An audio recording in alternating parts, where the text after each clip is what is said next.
Wow, I can't believe Steel Wool actually confirmed one of my most popular theories. They must be a big fan of my channel then. That's amazing! When we were debating if spirits were still persistent post-UCN, Steel Wool just came out and confirmed it. And you have no idea what I'm talking about. The year is 2021. Everything is horrible, including the FNAF franchise. Security Breach was obviously a massive flop, and that included the lore.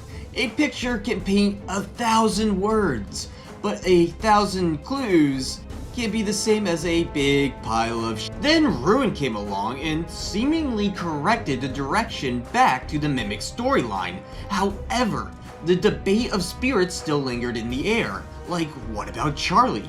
This is clearly possession crap, right? You see, Scott left the door wide open for all characters to return post-UCN. We know a vengeful spirit and William are left behind. However, other spirits also seem to be there. So with the door still left open and many still looking for an explanation for all this madness, we were left with one big question. Were the spirits still lingering on post-UCN? The answer, as I've already claimed, is an outstanding yes. And it all has to do with a conspiracy. An arcade conspiracy. Thanks for, sorry. You see, in Security Breach, we collect messages, some of prior employees. The most interesting is that of a man who was trying to complete the Princess Quest arcade machines. We, as Gregory, then use these hints to complete the Princess Quest arcade machines for ourselves. What's interesting is that the man never actually completes all 3 games for himself, instead being kicked out. But the important part is his final clues for Gregory. Quote, "She's testing me. I am not yet worthy. The others are protecting it." As the name suggests, this hinted the player into needing to beat other arcade games in order to play Princess Quest 3. However, this was completely scrapped from the final game. Gregory just needs to beat the first 2 in order to play the third, but that doesn't mean this message was for nothing. Steel Wool actually reused this concept for Hell Wanted 2.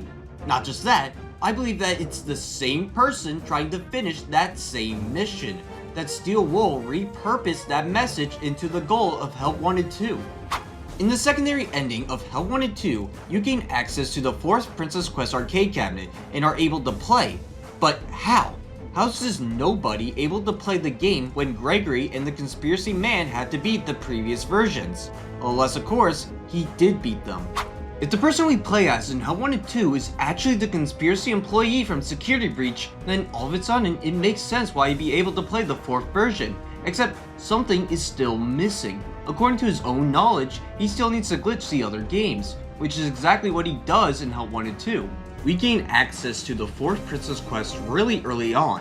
However, you'll be unable to play the game. In order to play, you'll first need to complete 6 other games, except that doesn't really do it justice. First, we need to look at FNAF 3, a game that also has a secondary ending that is similar to Hell Wanted 2.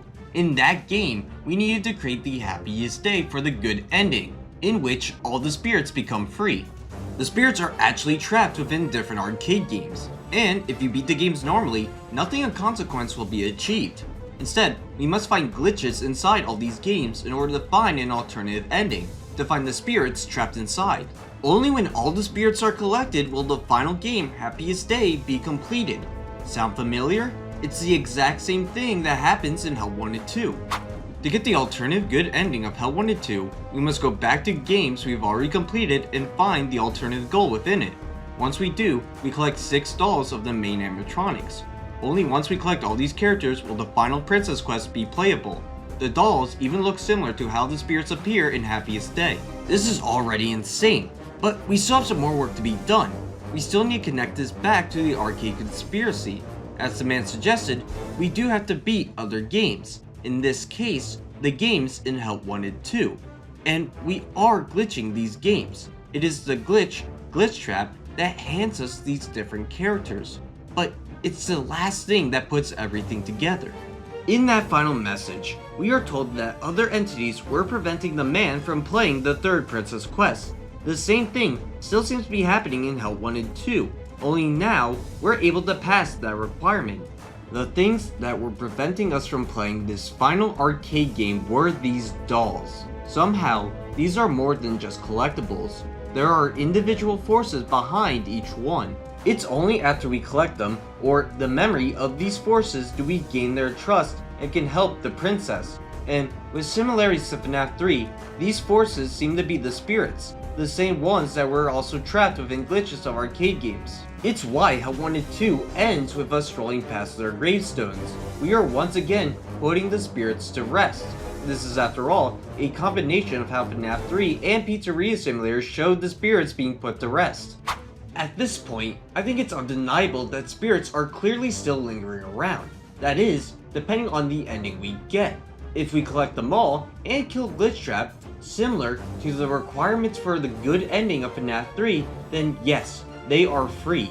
However, if the normal bad ending of Hell 1 and 2 is the canonical ending, then it is still possible for them to show up in future games. And with Steel Wool's need to keep finding more ways to milk this franchise, something tells me our poor little friends are going to need to wait even longer. With that, I hope you enjoyed. And if you want to be ready for whatever comes out of my mouth next, maybe think about hitting the subscribe button. Thanks, and with that, have a nice day.